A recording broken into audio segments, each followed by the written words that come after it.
नमस्कार, मैं गौरव आप सभी का स्वागत करता हूं इस प्लेटफॉर्म पे। और आज का हमारा विषय है कोविड महामारी।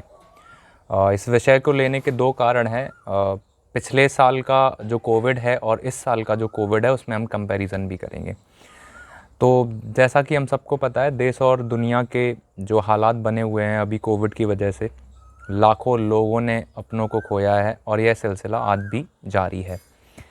तो पिछले साल का कोविड और इस साल के कोविड ये अहम इसलिए है क्योंकि पिछले साल का जो कोविड था, अगर हम कंपैरिजन करें तो पिछले साल के जो कोविड में जो कोविड था वो शहरों तक सीमित था। इसकी जो रेंज थी वो शहरों तक ही थी। और दूसरी जो चीज़ थी पिछले साल के कोविड में वो ये थी कि डेथ कैजुअलिटी बहुत कम थी, जो मृत्यु की दर थी वो कम थी। अब इस साल का जो कोविड है, जिसे मेडिकल रिसर्च में डेल्टा वेरिएंट कहा जा रहा है, इस साल के जो कोविड है इसमें दो इम्पॉर्टेंट चीज़ निकल के आई। पहली चीज़ तो ये कि डेथ कैजुअलिटी बहुत ज़्यादा बढ़ी है, बहुत सारे लोगों ने अपनी जान गंवाई है।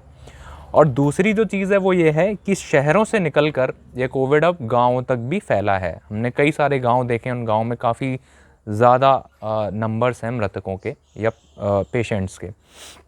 अब गाँव की समस्या के बारे में अगर हम जानें तो गाँव में 3 मेजर समस्याएं हैं। एक तो मेडिकल इंफ्रास्ट्रक्चर को लेके बहुत बड़ी समस्या है, ये तो शहरों तक में भी है, गाँव की तो आप क्या अपेक्षा कर सकते हैं मेडिकल इंफ्रास्ट्रक्चर से। तो पहली समस्या मेडिकल इंफ्रास्ट्रक्चर, दूसरी समस्या है अवेलेबिलिटी ऑफ डॉक्टर की उपलब्धता, और तीसरी जो समस्या है वो है मेडिकल इंस्ट्रूमेंट्स। ये तीनों ही चीज़ें गाँव में उपलब्ध नहीं हो पाएंगी। तो इसी चीज़ को ध्यान में रखते हुए हमने ये डिसीज़न लिया है कि पंचायत के अंदर जितनी भी आंगनवाड़ी सेंटर हैं, जितने भी आंगनवाड़ी केंद्र हैं, हम उनको कोविड सेंटर में तब्दील करेंगे। इसके साथ साथ हम उसमें कुछ फैसिलिटीज़ भी रखेंगे। जैसे हमने एक बार बनाया है कि मिनिमम उसमें 10 बेड रखे जाएंगे। उन बेड के साथ साथ हम उसमें मेडिकल इंस्ट्रूमेंट्स भी रखेंगे, जिसमें सबसे इम्पॉर्टेंट चीज़ है ऑक्सीमीटर। ऑक्सीमीटर हमारे ऑक्सीजन लेवल को चेक करता है और कोविड के समय में ये सबसे इम्पॉर्टेंट इंस्ट्रूमेंट है, तो हम उसको भी उपलब्ध कराएंगे।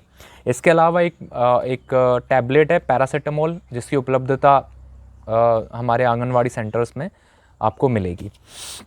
इसके अलावा अगर हम डॉक्टर्स की उपलब्धता की बात करें तो ऑनलाइन कंसल्टेंसी की व्यवस्था भी हम साथ में करने जा रहे हैं, जिसके तहत पेशेंट को ऑनलाइन डॉक्टर देख पाएगा।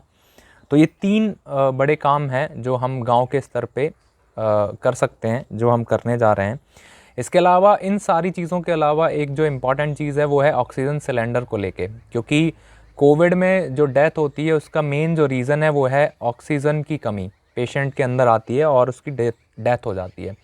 तो इस विषय में मैंने प्रशासन स्तर पे भी बात करी है, और इसके अलावा हमारी वर्तमान विधायक से भी बात चल रही है ऑक्सीजन की उपलब्धता को लेके। उनकी तरफ से हमें आश्वासन मिला है कि जब भी ऐसी ज़रूरत पड़ती है तो वो समय से उपलब्ध करवा दी जाएगी। तो यही है कि हम इस संस्था के द्वारा कुछ बेहतर कर पाएँ गाँव के स्तर पे। और युवाओं से यही अनुरोध है कि अपने अपने स्तर पे आप जो भी काम कर सकते हो इस टाइम पे, चाहे फिर वो अवेयरनेस हो या लोगों को टीके लगवाने से रिलेटेड कोई भी चीज़ हो, या जो भी भ्रांतियाँ हों उनको आप लोगों को समझाएं और वैक्सीनेशन की व्यवस्था के लिए या वैक्सीनेशन के लिए लोगों को जागरूक करें। बाकी स्वस्थ रहें, सुरक्षित रहें, घर पे रहें। थैंक यू, धन्यवाद।